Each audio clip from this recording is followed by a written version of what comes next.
what's up, everybody? On this week's episode of the pregnancy vlog, I'm going to talk about all of the things that I've been doing for the last couple weeks to try to get baby B, who at the last time I had him checked was breech or head up, to turn around and get his head in a better position for when we're ready to give birth.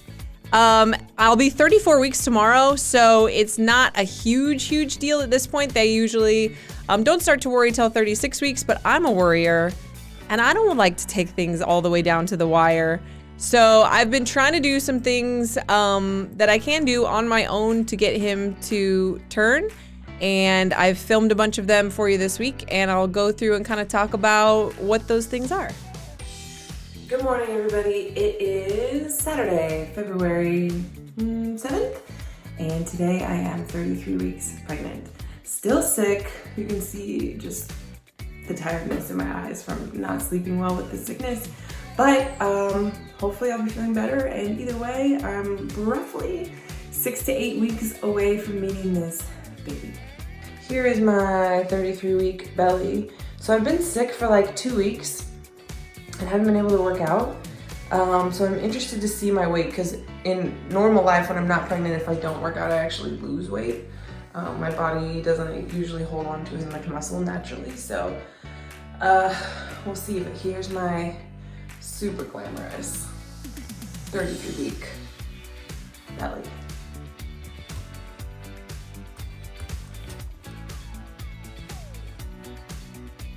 I'm 63.3. I think that might be lighter than I was last week, but it doesn't surprise me because I'm sick. Yeah. I did not have a issue with baby Knox, my 2.5-year-old, being head up at all. His head, I don't remember them ever saying anything to me about it being an issue or anything like that. So it must have just been that he put his head down at a normal time, which I think is usually around like 28 to 30 weeks is when they're like, oh, yep, your baby's head's down. And so that's as much as the conversation happened. But in dealing with this issue, this time, of course, being the person that I am, I started researching, like, why is this happening? And I've been going to a chiropractor for a few weeks now, I think like 2 to 3 weeks. And what she noticed is that I have really tight round ligament on my right side. So the round ligament is what attaches your uterus to, I believe, your pelvis. That could be misinformation, but it definitely attaches to your uterus. It's down near your hip flexors, near your psoas. And on my right side, it was really tight. Well, I let my chiropractor know that kind of makes sense because I have a misaligned pelvis ever since my car accident in 2012. My pelvis is rotated slightly and my right hip is a little bit higher. So I have right hip issues in general in my life anyway. And in reading about why your round ligament might be tight, that was like one of the main top 5 things of why you might be having this.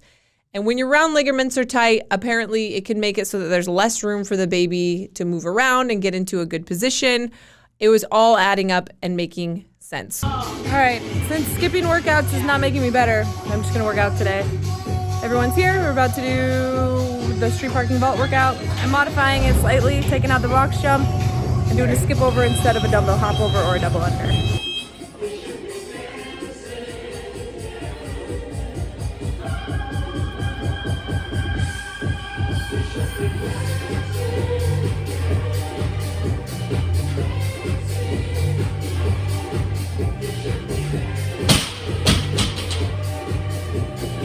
This week, the scaling and the substitutions and modifications for the workouts have taken like on a whole new level.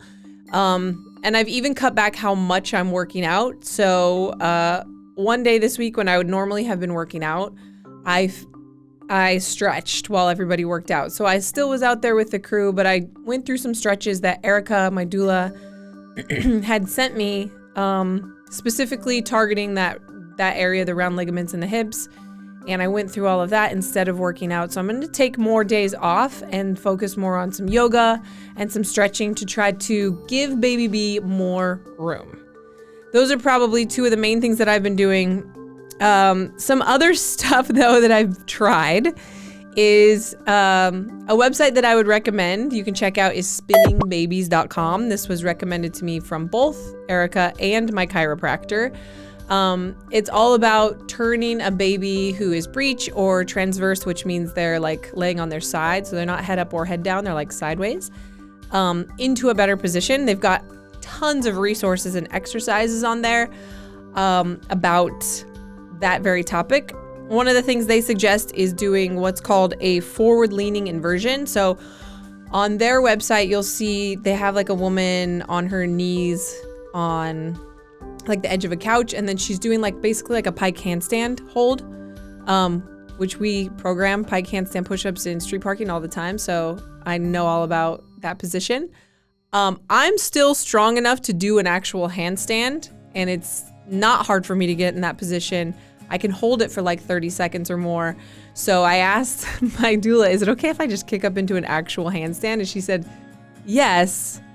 That's not a good idea for most people, but if everyone was strong enough to do that, that's an even more effective position than the one that they recommend. So I've done a couple handstands where I'll hold it for like 30 seconds. I think I did it like 3 or 4 days this week.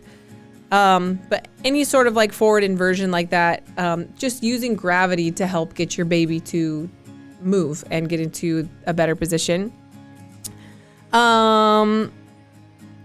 Yeah, I also have been doing what they'll call on the Spinning Babies website a breech tilt. The picture on their website of this is honestly a little crazy to me. But they have a woman where she took her ironing board. This is not a joke. She took her ironing board and leaned it up against the couch so that it's like angled like this. And then she has her husband or whoever help her lay down so that her head's like at the bottom and her knees and her feet are like angled up. And so it's just like you can lay there, and obviously that's going to be a lot easier to hold for a longer period of time than like a handstand or even that like forward inversion. So yeah, on their website, it's a ironing board and a couch. We have a declined bench at our house. We actually just got it.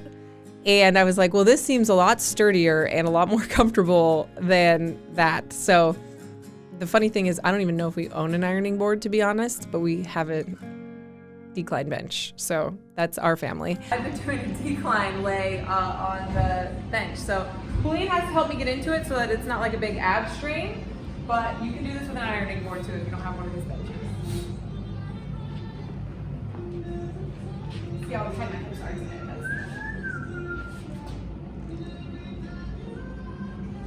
And you just lay like this for like, I don't know, 5 to 10 minutes. This really, like, because my hips are tight, can overextend my back. So I can also just bring my feet out of it. And just lay. See if we can get him to move.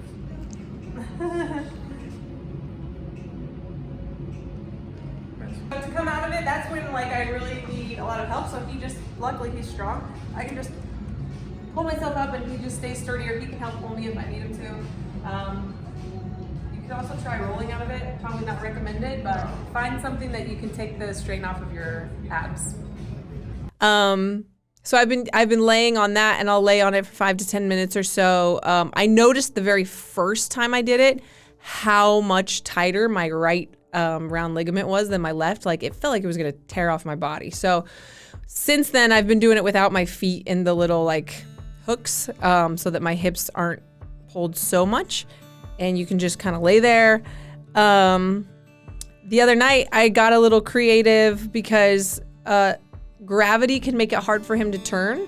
So anytime that you can take gravity away from him, it's gonna make it easier for him to move around in there. So I've noticed when I go to the chiropractor or even when I get a massage that they have these really cool pregnancy pillows. It's like this big tall pillow with like a hole in it that you put your belly in. And every time I've gone and done something like that, he moves a ton.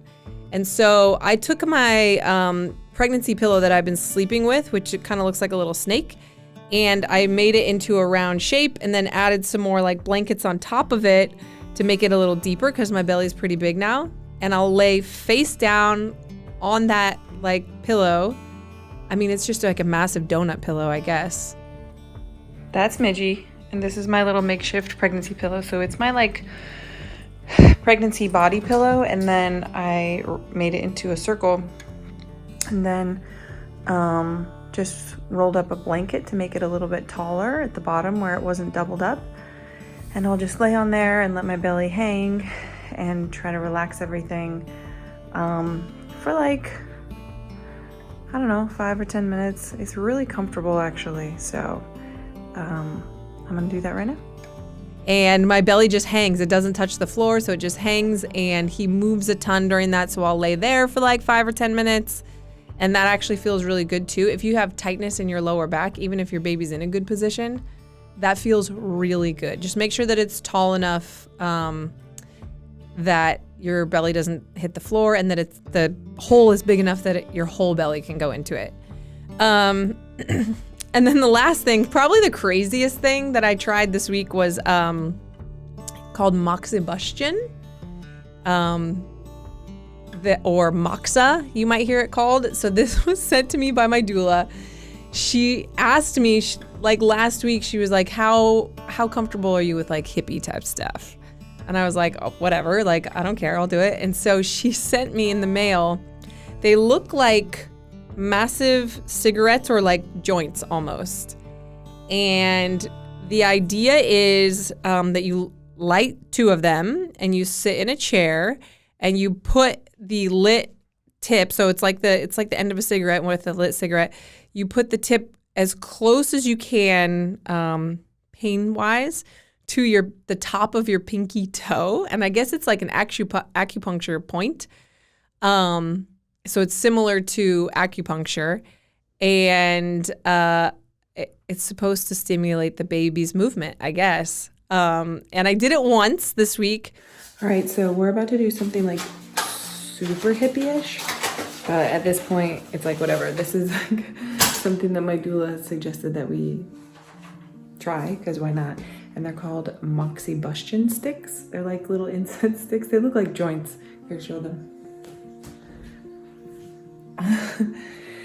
And basically you light them and you put them next to your feet and sit there for 20 minutes, and the mugwort plant is, I don't know, but we're gonna try it. I'll show you guys what it looks like, and yep.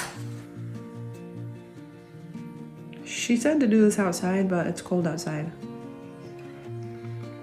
It's not gonna set off like our fire alarm or anything, is it?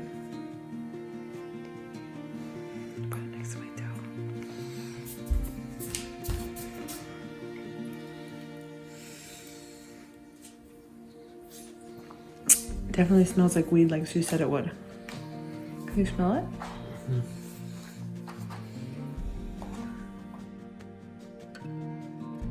Okay. You have to sit there for 20 minutes. And then hold on, I typed this out because it's so funny.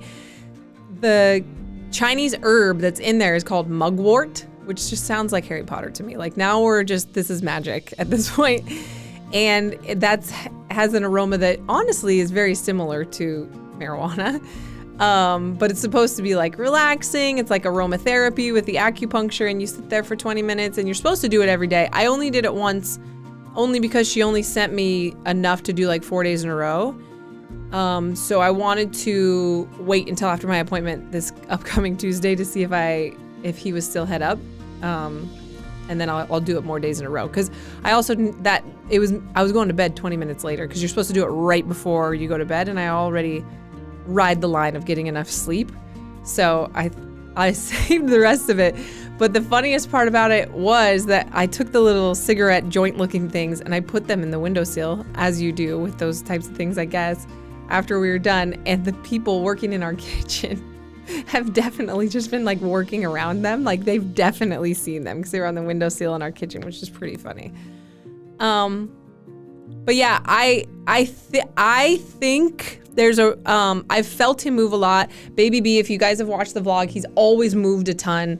It's hard for me to even decipher what position he's in, mostly because 10 minutes later, he'll be in a completely different position. So even if I thought I had it nailed down, it would feel so different the next time I checked. When I've been doing these things, honestly, honestly, the one that I felt the most movement with was the pregnancy pillow laying face down.